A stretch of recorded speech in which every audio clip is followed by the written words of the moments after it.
मेरे प्यारे प्यारे बच्चों, स्वागत है आपका हमारे YouTube चैनल वाइब्रेंट एकेडमी में। मैं विपिन मिश्रा। आप सभी लोगों को होली की बहुत सारी शुभकामनाएं। सभी लोग होली और रंग खेल कर आए हैं मौज मस्ती में। सब पढ़ना लिखना तो भूल ही गए होंगे इतने दिनों में। चलिए, आज हम लोग चैप्टर अभी हम लोग पढ़ रहे हैं इलेक्ट्रिक चार्जेज एंड फील्ड, जो क्लास 12 फिजिक्स का पहला चैप्टर है। यहाँ पे हमने जो वीडियोस पहले डाल रखे हैं, आप सभी लोग जिन लोगों ने ना पढ़ रखा हो वो पहले उसको सही से पढ़ लेना।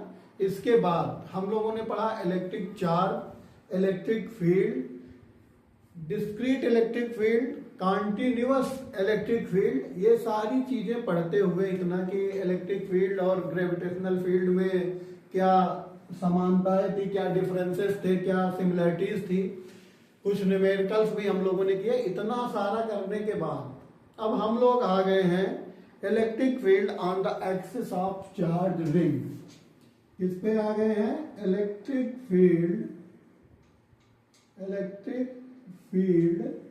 On the axis of charged ring.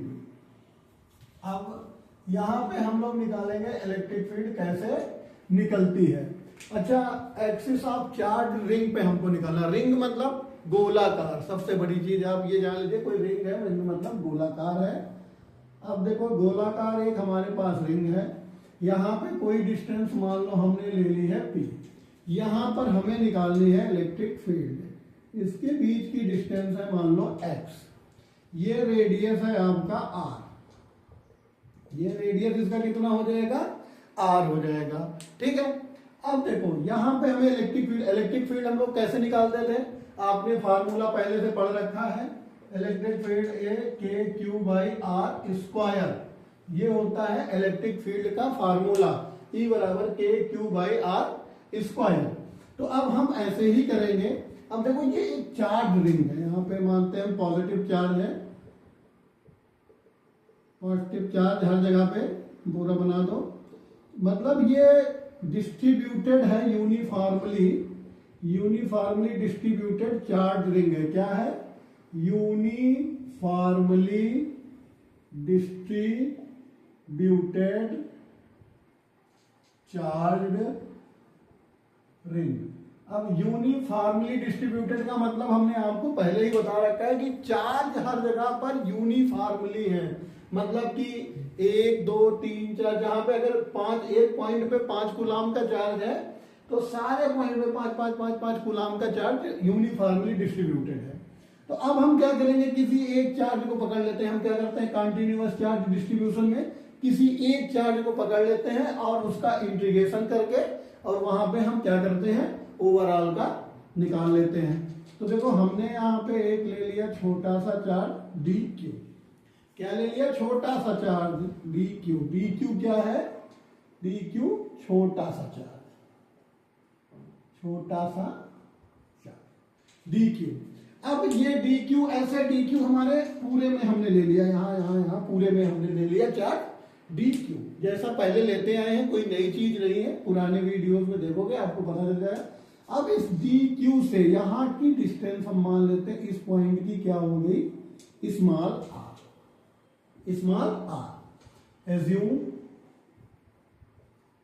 Assume the distance between P and DQ is small r। Small r हो गई डिस्टेंस। अब देखो, यहां से अगर हम देखेंगे कोई इलेक्ट्रिक फील्ड इस DQ के लिए क्या होगी? इलेक्ट्रिक फील्ड कहीं इधर जाएगी और वो इलेक्ट्रिक फील्ड होगी DE। इलेक्ट्रिक फील्ड हो जाएगी DE। अब इधर अब हम आएंगे। देखो, अगर यहां से हम देखते हैं कि जो भी फोर्स लगता है, फील्ड लगता है, वो किस पे लगता है? Line joining across the line. ये मैंने बहुत पहले बताया था कि अगर दो चार्ज हैं तो इनके जो फोर्स जो है वो एक्ट करेंगे किस पे? Line joining across the line, इसी लाइन पे। तो अगर अब हम यहाँ पे देखें, यहाँ पे ये एंगल थीटा बन रहा है, इधर एंगल थीटा है। इसके दो कंपोनेंट हो जाएंगे। दो कंपोनेंट कौन सा हो जाएगा? एक हो जाएगा डी साइन थीटा, जिधर थीटा होगा उधर हम क्या रखेंगे कॉस थीटा। तो इधर बन गया हमारा डी कॉस थीटा। दो कंपोनेंट हमारे बन गए, D sine theta, D cos theta. अब हम क्या करेंगे, इन दोनों का सम कर लेंगे और हम उसको निकालेंगे इलेक्ट्रिक फील्ड। लेकिन एक चीज यहां हम बता दे रहे हैं, अब मान लो हमने एक चीज यहां आप देखेंगे कैंसिल आउट होगा, उस चीज के लिए भी मैं बताता हूं। मान लो इसके अपोजिट मैंने 8 DQ यहां ले लिया, अभी इसको मैं बना रहा हूं, बाद में मिटा दूंगा। ये है 8 DQ, मान लो मैंने यहां ले लिया, ये हो गया DQ। अब यहां से हम इसको पूरा बना रहे हैं, बाद में मिटा देंगे। यहां से डिस्टेंस देखो ये कितनी हो गई, इसकी डिस्टेंस हमने R ले लिया, ठीक है। ये डिस्टेंस R हो गई, इसके दो कंपोनेंट होंगे, सबको पता है। दो कंपोनेंट कौन कौन से होंगे, देखो यहां पे हो जाएगा DE sine theta, DE sine theta इधर और DE cos थीटा भी इधर आएगा। एक बार फिर से, तो अगर हम इसको ऐड करने जाएंगे, अगर हम इन दोनों को ऐड कर दें, DQ1 और DQ2, मान लो इसको 1 2 ले लिया हमने, DQ1 और DQ2 की फील्ड को ऐड करते हैं तो ये देखो वेक्टरली अपोजिट है, सेम है DE साइन थीटा, बट इनका डायरेक्शन एक दूसरे के अपोजिट है, तो ये क्या होगा, एक दूसरे से कैंसिल आउट हो जाएगा। DE sine theta cancel out हो जाएगा। तो ऐसे ही आप यहां पे बनाएंगे तो इस वाले से हो जाएगा, यहां पे बनाएंगे इस वाले से होगा, यहां से बनाएंगे, क्योंकि यूनिफॉर्मली चार्ज रिंग है। तो रिंग है तो आपकी इसका एक जो क्या कहते हैं मिरर इमेज है वो हर जगह मिलता जाएगा। इस पॉइंट को हम मिटा देते हैं। तो अब क्या होगा, यहाँ पे ये चीज आपको समझ में आ गया कि DE sine theta will be cancel out due to mirror image availability. Mirror image इसकी अवेलेबल है, इसलिए ये क्या कैंसिल हो जाएगा, कैंसिल हो जाएगा। तो यहां पे DE की वैल्यू क्या हो जाएगी, DE इज इक्वल टू के DQ अपान, अगर हम यहां पे डिस्टेंस देखें x स्क्वायर, के DQ अपान x स्क्वायर DE की वैल्यू हो जाएगी। DE की वैल्यू कितनी हो जाएगी, के DQ बाई x स्क्वायर। अब यहां पे हम लोग क्या करेंगे, हम वैल्यू निकालेंगे, किसकी वैल्यू निकालेंगे हम लोग, क्या कहते हैं उसकी, ठीक है, के DQ, सॉरी यहां पे आ गया के DQ बाई R स्क्वायर। ये डिस्टेंस हम लेंगे, ये नहीं, इसकी जरूरत नहीं है, के DQ बाई R स्क्वायर। अब हमने चूंकि DQ से ये डिस्टेंस यहां पे एज्यूम कर रखी है हमने, इसलिए K DQ by R square. अब E नेट निकालेंगे, E net is equal to integration of DE cos theta. Cosine वाला टर्म बचेगा, साइन वाला कैंसिल आउट हो जाएगा, तो DE cos theta, DQ is DE net, complete E net निकालेंगे। DE की वैल्यू यहां पे पुट कर देंगे, K DQ by R square cos theta. अब देखो यहां पे आगे कांस्टेंट टर्म जो भी है हटा लेते हैं, के पहले इंटीग्रेशन को बाहर निकालते हैं, के cos theta upon R square integration of DQ। ये आपका बन गया के cos theta upon R square integration of DQ। अब DQ की वैल्यू क्या हो जाएगी, इंटीग्रेशन ऑफ DQ। देखो यहां से हम पूरा चालू करेंगे, यहां से लेके यहां तक पूरा कंप्लीट DQ को जब हम करेंगे तो ये पूरा क्या हो जाएगा, इस पे चार्ज Q हो जाएगा। तो so integration of DQ will be, integration of DQ will be the value of Q। तो ये हो जाएगा कितना, के cos theta into Q by R square. ये आ गई आपकी net electric field. E net ऊपर मिटा दे, थोड़ा सा आप लोग नोट कर लो, थोड़ा सा नोट कर लो यहां तक। ये Q है, देखिएगा थीटा और Q में डिफरेंस, कंफ्यूज मत होइएगा, ये Q है, ठीक है, के cos theta Q by R square.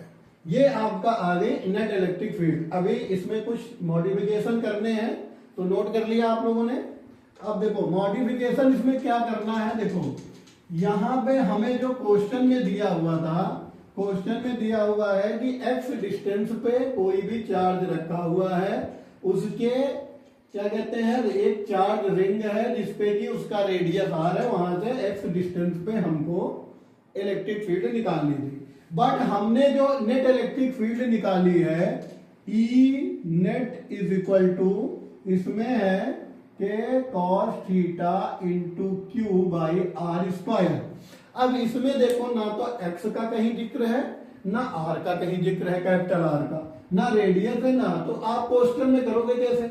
यहाँ पे आर क्या है? आर आपकी मानी हुई एज्यूम की हुई डिस्टेंस है। तो हम क्या करेंगे, अब इस आर को हम एक्स और आर के फॉर्म में लाएंगे। तो सबसे पहले यहाँ पे हम कॉस थीटा की वैल्यू निकालेंगे। Cos theta is equal to क्या हो जाएगा? Base upon hypotenuse X by R, ठीक है। और यहाँ पे कॉस थीटा की वैल्यू एक्स बाई आर हो जाएगा। और ये देखो ये आपका राइट एंगल ट्रायंगल बन रहा है, यहाँ पे हम पाइथागोरस थ्योरम लगा देंगे। तो R square is equal to R square plus X square, या आर बराबर under root R square plus X square. ये दोनों वैल्यू आपको मिल गई, कॉस थीटा की वैल्यू मिल गई और आपको स्मॉल आर की वैल्यू मिल गई। तो यहाँ पुट कर देंगे K Q into X by R square into R, R Q, R की जगह हम रख देंगे K Q X upon R square plus X square power 3/2। ये आपका फाइनल एक्सप्रेशन आ गया E net. E net is equal to K Q X upon R square plus X square power 3/2। ये है, इसको नोट कर लीजिए, ये फाइनल एक्सप्रेशन है। ठीक है बच्चों, समझ में आ गया कि नहीं? ये फाइनल एक्सप्रेशन है। यहां तक किसी को कोई कंफ्यूजन है तो कमेंट कर दीजिएगा।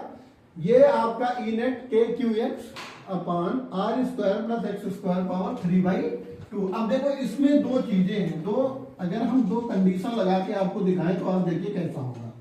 पहला कंडीशन नंबर 1, अगर हम निकालें electric field at the centre of ring, electric field इसी एक्सप्रेशन से निकालेंगे, electric field at the centre of ring, electric field at the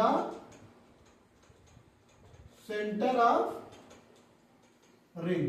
अगर हम सेंटर ऑफ रिंग पे इलेक्ट्रिक फील्ड निकालते हैं तो वो कितनी हो जाएगी? देखिए यहां पे x की वैल्यू हो जाएगी 0, x की वैल्यू कितनी हो जाएगी? 0। देखो ये पॉइंट खिसक के कहां आ जाएगा? इस O पे। यहां पे बोल रहा है ना कि सेंटर ऑफ रिंग पे निकालो, O पे आ गया, x की वैल्यू हो गई 0। हमने इस एक्सप्रेशन में x इज इक्वल टू 0 रखा तो ये पूरा कितना हो जाएगा? 0। ई नेट की वैल्यू कितनी हो गई?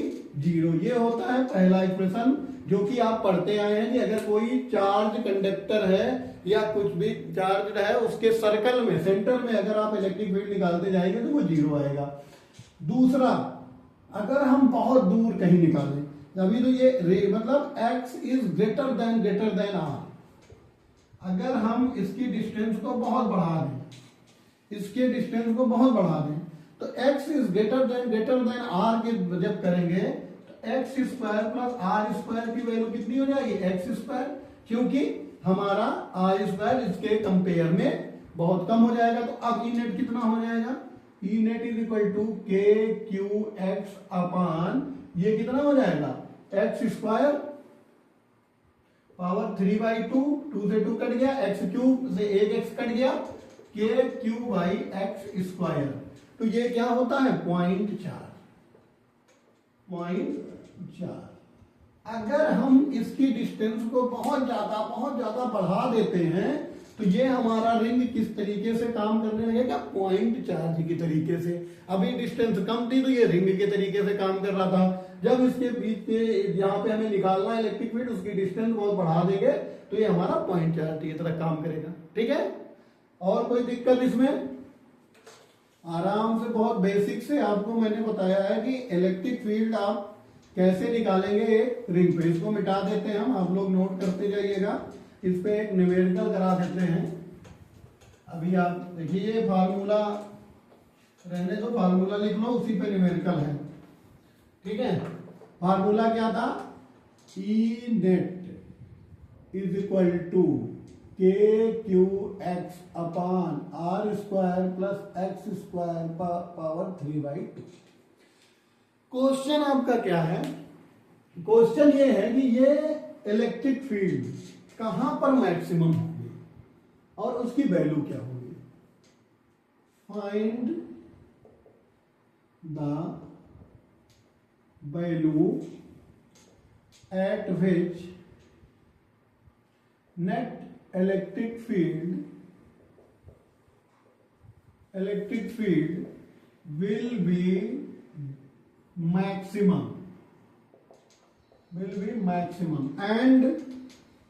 and also find the value of maximum electric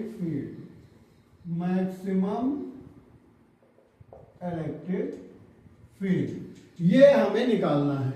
ठीक है, इसी में कि इस जो है इस पे मैक्सिमम कहां पे होगी और इसकी मैक्सिमम वैल्यू क्या होगी।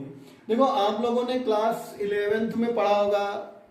11th की बात मत करिए, 11th में हमने कुछ नहीं पढ़ा, चलो तब भी हम मान के चलते हैं कुछ पढ़ा होगा, तो वहां पे आपने मैक्सिमम मिनिमम पढ़ा होगा।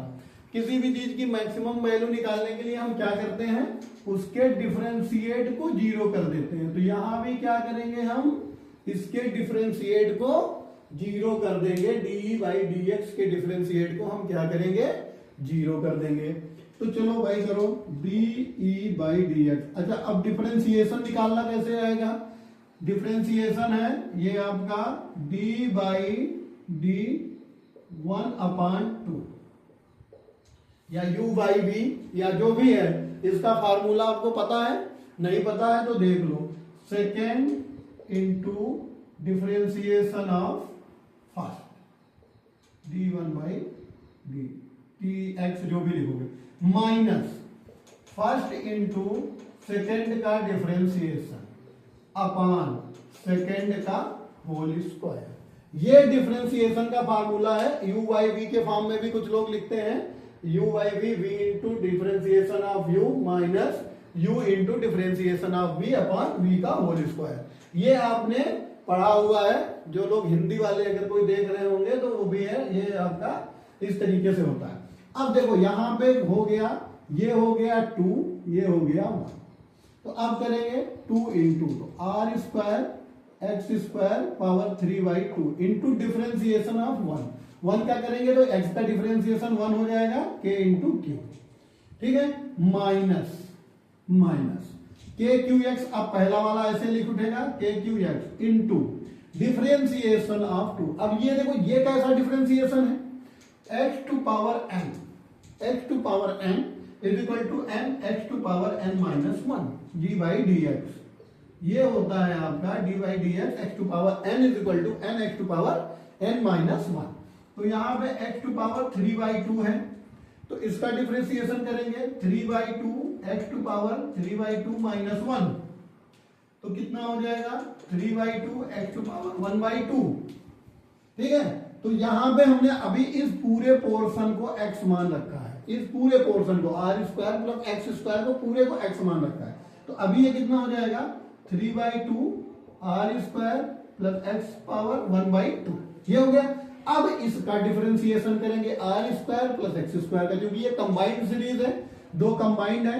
तो R square plus X square का डिफरेंशिएट करेंगे, आर स्क्वायर का डिफरेंशिएशन 0 हो जाएगा क्योंकि एक्स के रिस्पेक्ट में ये कांस्टेंट है, और एक्स स्क्वायर का डिफरेंशिएशन कितना हो जाएगा 2x upon R square plus X square power 3/2। ये आ गया। यहां तक जिसको ना समझ में आया हो देख लेना भाई, डिफरेंशिएशन आप पढ़ के आए हो, मैं ये मान के चल रहा हूं। नहीं पढ़े हो तो मैंने बता भी दिया है कैसे होगा। ठीक है, पहले इसका पूरे का दिया, फिर इतने का दिया R square plus X square का। अब इसको हम इक्वल टू किसके कर देंगे 0। देखो जैसे 0 करेंगे ये पूरा टर्म 0 हो जाएगा। अब आपके पास बचा क्या, देखो R square X square power 3/2 into K Q minus K Q X. देखो यहां से 2 से 2 और एक्स कर दिया, K Q into 3 R square plus X square power 1/2 into X, एक एक्स यहां पे बचा हुआ है इज इक्वल टू 0। अब देखो यहां से हम फिर कॉमन लेंगे, क्या कॉमन लेंगे, देखो ये जो 3/2 है R square plus X square power 3/2 ये क्या होता है देखो, इसको ऐसे लिख सकते हैं R square plus X square 1 plus 1/2, 1 plus 1/2 हो जाएगा। मतलब इसको लिख सकते हैं R square plus X square power 1 into R square plus X square power 1/2। इस तरीके से लिख सकते हैं दो फॉर्म में। तो यहां पे ऐसे ही लिख देंगे R square plus X square power 1/2 into R square plus X square into K Q minus K Q X 3x square, इसको कर लो R square plus X square power 1/2 is equal to 0। 3x square कैसे किया, देखो ये x का इधर multiply हो गया ये 3। अब देखो यहाँ पे ये टर्म कॉमन हो जाएगा, R square plus X square power 1/2 और के क्यू ये निकाल लेंगे, R square plus X square power 1/2 into K Q, इसको कॉमन ले लिया तो ये बचा R square plus X square minus 3x square is equal to 0। ये टर्म कभी 0 हो नहीं सकता है, तो इसको हमने हटा दिया। अब इस पार्ट को 0 करेंगे। अच्छा ऊपर मिटा देते हैं, देख लो ये टर्म को 0 कर नहीं सकते हैं, तो हम क्या करेंगे, इस टर्म को 0 करेंगे। अभी देखो हम कक्षा हाई स्कूल इंटर वाली यहाँ गलतियां नहीं करते हैं।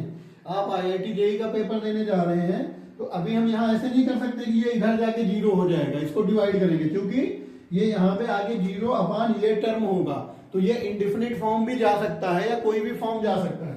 बस ये करेंगे कि ये पार्ट हमारा 0 नहीं हो रहा है, तो ये पार्ट को हम 0 करते हैं। R square plus X square minus 3x square is equal to 0, R square minus 2x square is equal to 0, R square बराबर 2x स्क्वायर, एक्स बराबर हम यहां से कर रहे हैं plus minus R upon under root 2। ये आपकी वैल्यू आ गई x की। x की इस वैल्यू के लिए आप क्या होगा, इलेक्ट्रिक फील्ड मैक्सिमम होगी। r की अब नीचे मिटाते जाते हैं, आप लोग नोट कर रहे हैं, हमें उम्मीद है, नहीं होगा वीडियो को पॉज करके नोट कर लीजिएगा। x की इस वैल्यू के लिए हमारा इलेक्ट्रिक फील्ड क्या हो जाएगा, 0 होगा। अब उस इलेक्ट्रिक फील्ड की मैक्सिमम वैल्यू होगी क्या, E नेट की जगह हम यहां पे लिखेंगे E max is equal to K Q X की जगह लिखेंगे R upon root 2 upon R square plus R by root 2 का होल स्क्वायर पावर 3/2। ये वैल्यू पुट कर दिया x की हमने, तो यहां से हो गई K Q R by root 2 upon, यहां पे देखो ये कितना हो जाएगा, आर स्क्वायर, ये R square by 2, R square by 2 power 3/2। ठीक है, तो ये हो जाएगा K Q R by root 2 upon, ये हो जाएगा 3r स्क्वायर बाई 2 पावर 3/2। ठीक है, ये इस तरीके से आपका हो गया K Q X R by root 2 3r square upon root 2। अब यहां पे देखो हम क्या करेंगे, आगे सॉल्व करेंगे, के क्यू आर बाई रूट 2 अपान, अब देखो ये है 3, यहाँ पे 3 इंटू 3 इंटू 3, देखो 3 इंटू 3 इंटू 3, ये क्यूब है तो 3 बार 3 जाएगा, और इसके बाद इस पे लग जाएगा 1/2, क्योंकि 1/2 लगा हुआ है, तो ये बन गया आपका क्या 3√3। ये कितना बन गया 3√3। ये सबको समझ में आ गया। इंटू यहाँ पे देखो आर स्क्वायर से ये कट जाएगा, यहाँ पे केवल बचेगा आर क्यूब अपान ये 3√3 भी ऐसे हो जाएगा 2√2। ठीक है, यहां तक किसी कोई डिफरेंस दिक्कत, ये देखो √2 से √2 कट जाएगा, एक आर से एक आर कट जाएगा, ये 2 सबसे ऊपर चला जाएगा, तो 2k Q upon 3√3 R square, ये हो जाएगी आपकी maximum value E max. E max is equal to 2k Q upon 3√3 R square. अब यहाँ पे हम वैल्यू पुट कर देंगे, k की क्यू की, के जानते ही है, अगर वैक्यूम और उसकी बात हो रही 9 इंटू 10 टू पावर 9 है, ये वैल्यू होगी, इसको आप नोट कर लीजिए। ठीक है, यहाँ पे इलेक्ट्रिक रिंग का जो है ये चैप्टर समाप्त हो चुका है। अब हम लोग अगले चैप्टर में आपको पढ़ाएंगे आपका इलेक्ट्रिक फील्ड लाइन। अभी आपको इलेक्ट्रिक फील्ड लाइंस हमने पढ़ा है, बट इलेक्ट्रिक फील्ड लाइंस करती क्या है, कैसे वर्क करती है, ये सब हम लोग नेक्स्ट चैप्टर में पढ़ेंगे। फिर आगे उसके पढ़ेंगे कि हमारा कोई चार्ज है वो कैसे मोशन में अगर इसमें इंटर कर रहा है तो कौन सा पाथ फॉलो करता है। इससे क्वेश्चन कुछ IIT वगैरह में आते हैं कि आपका इस तरीके से हम इसको भी पढ़ेंगे। ठीक है, तब तक के लिए आप लोग मेहनत से पढ़िए। ठीक है, ओके, थैंक यू।